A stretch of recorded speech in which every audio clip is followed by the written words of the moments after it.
Olá, amigos, eu vou passar. Tudo beleza? Espero que vocês estejam aí se divertindo, estudando economia. Tudo beleza? Mar azul, nós aí nos preparando aí para o concurso do Banco Central. Tranquilidade. Acabamos então teoria do consumidor. Estamos aí na briga, na luta aí por teoria da firma. Na verdade, teoria da firma, ela vai ser uma mescla lá de teoria da oferta, né? De como o empresário reage a variações de preço, toda aquela ideia, passando aí pela elasticidade de preço da oferta. E agora nós vamos chegar a um outro ponto importante, porque é determinante exatamente da quantidade ofertada.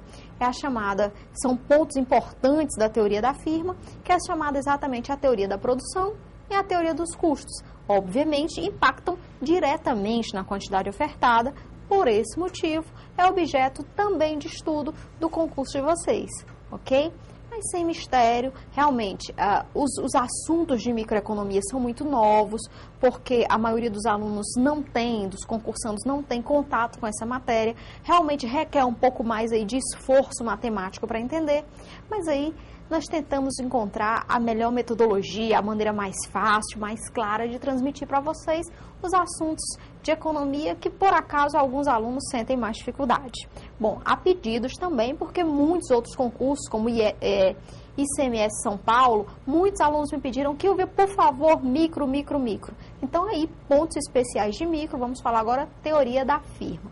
Eu espero que para você tenha sido aí, esteja sendo um grande barato estudar microeconomia. Porque, afinal, é tanto esforço, tanto sacrifício, vocês são tão guerreiros que vocês precisam aí ter amor aí pela camisa, estudar. O cargo público está muito perto, economia no Banco Central é algo para sempre. Ok, teoria da firma começa agora, vem comigo.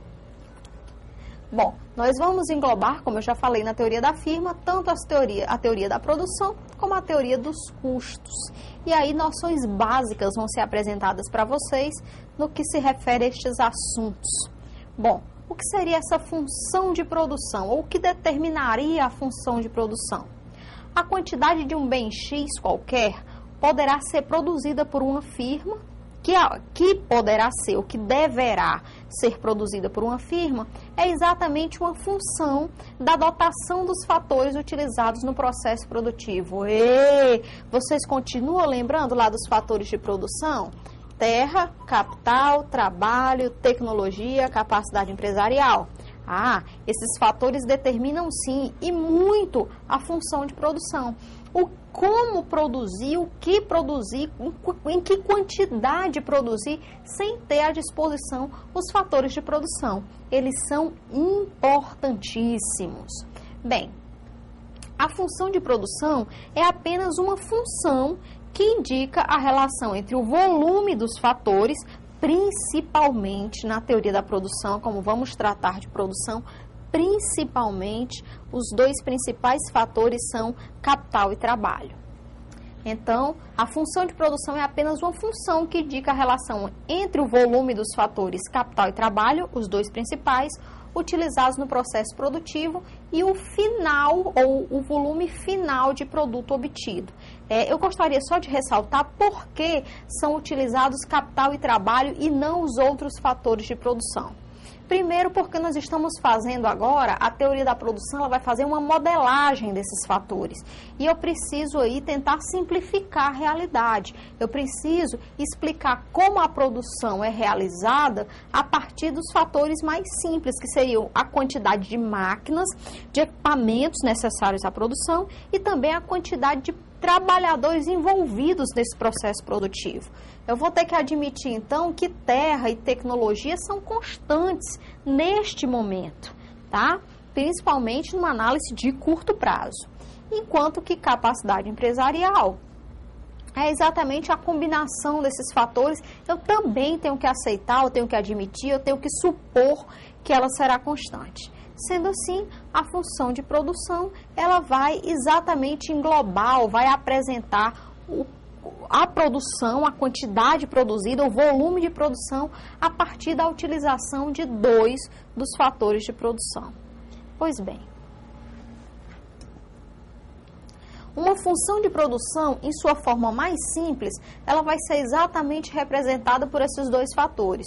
Ou seja, eu tenho aqui que a quantidade produzida ou a produção vai ser função do capital e do trabalho. Kilvio, quando você apresentou os fatores de produção, você falou que L era terra e agora L está sendo apresentado como trabalho. Pois bem, nenhum problema, né? O L aí no caso de labor, né? Nenhum problema, desde que seja ressaltado, tá certo? A legenda do que significa L. O que é importante você entenda é que os fatores de produção envolvidos no processo, para que nós entendamos a função de produção, é exatamente capital e trabalho. Então, nós temos que a produção, ou a quantidade produzida de um bem X qualquer em determinado período de tempo, lembre-se que para a economia, vocês vão ver principalmente em macro, economia, o lapso temporal é extremamente importante, determinar o período de tempo que será estudado é extremamente relevante. Você tem que também entender ou supor que K vai ser a quantidade do fator produtivo capital.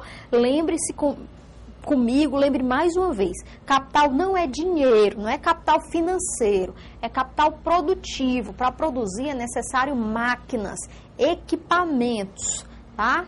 E trabalho, que é o fator produtivo.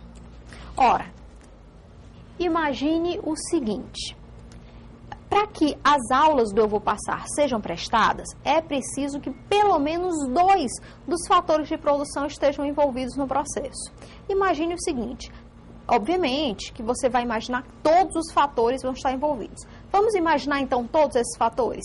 Primeiro, eu preciso de terra, ou seja, eu preciso de um espaço para que o estúdio esteja montado. Então, é necessário que remunere-se terra com aluguel. Então, o site paga o aluguel de todas as instalações onde as aulas estão sendo realizadas.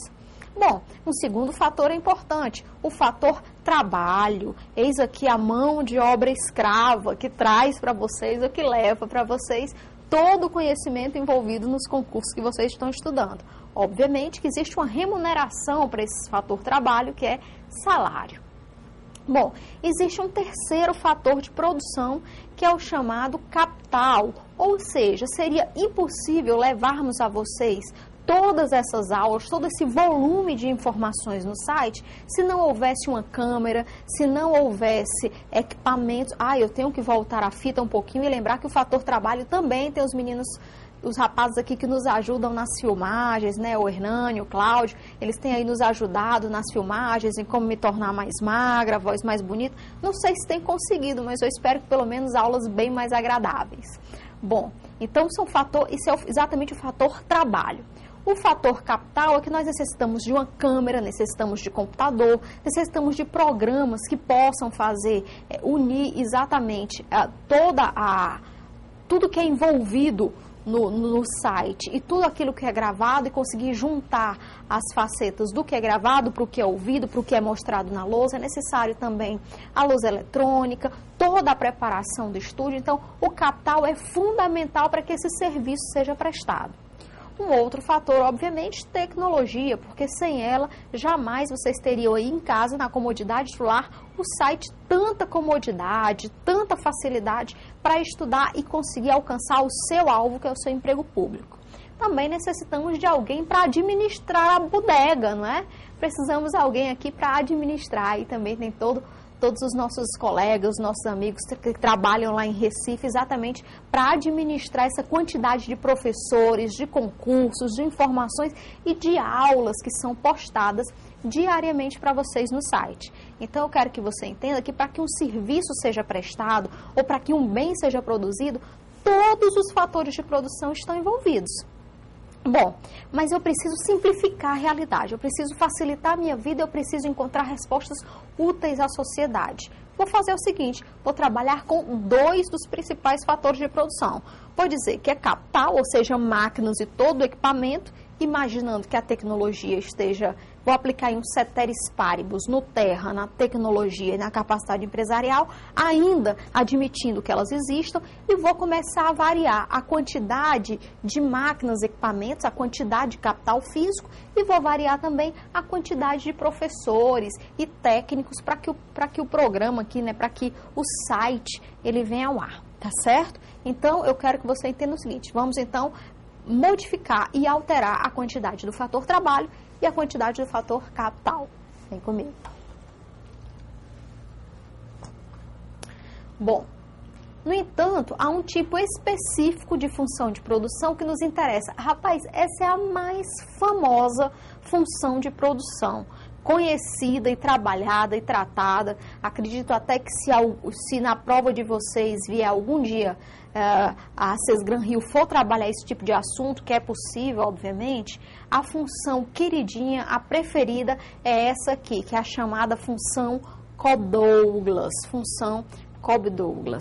tá? Onde o W é um parâmetro qualquer, é um valor constante, que vai exatamente medir o grau de desenvolvimento tecnológico, ou seja, você tem a tecnologia aqui representada por um valor constante, um ceteris paribus na tecnologia.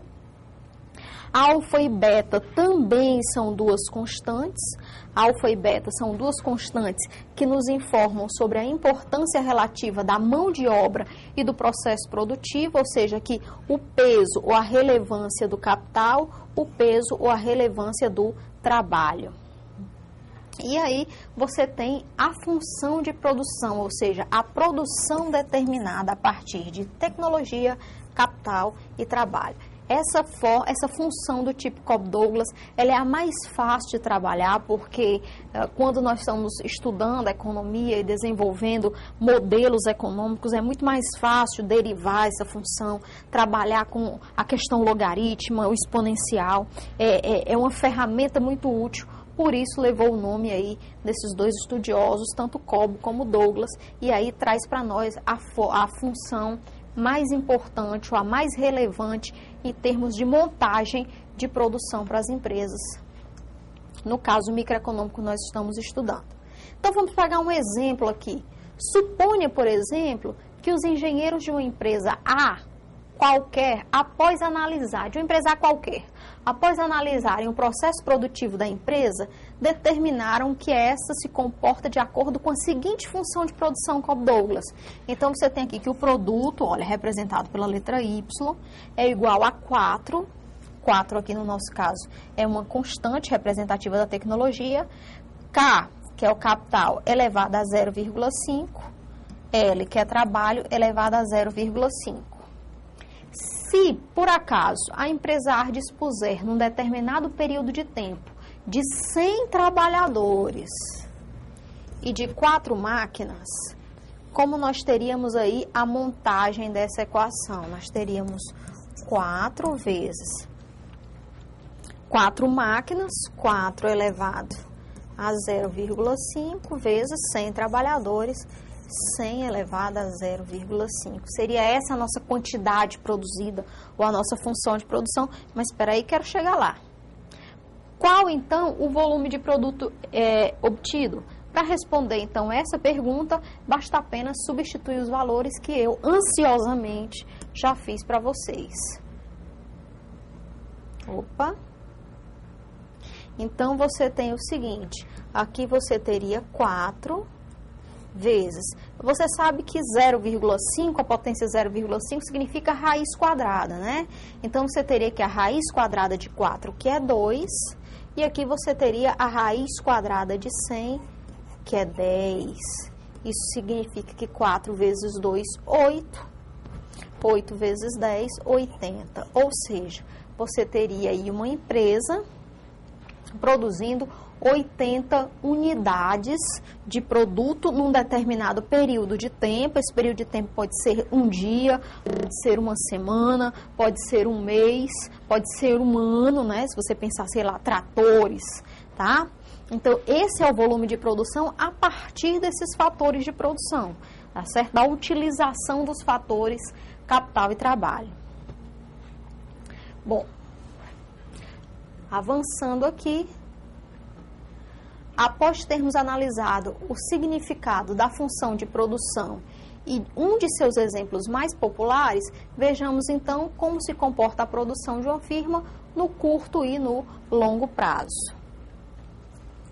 Mais uma vez, se torna imprescindível trazer para vocês um conceito importantíssimo na teoria da produção. É a questão de curto prazo e longo prazo. Esqueça o que você viu até hoje sobre curto e longo prazo. Se você pensar o que em ciência nós tratamos como senso comum. O que eu quero deixar claro é o seguinte: curto prazo para nós não é um ano, um mês, um dia, nem longo prazo são 20 anos, 10 anos, 50 anos. Existe na teoria da produção, existe para a economia uma maneira muito particular de determinar a diferença entre médio e longo prazo. Sabe quando você vai saber disso? Na próxima videoaula. Espero você aqui. Até lá!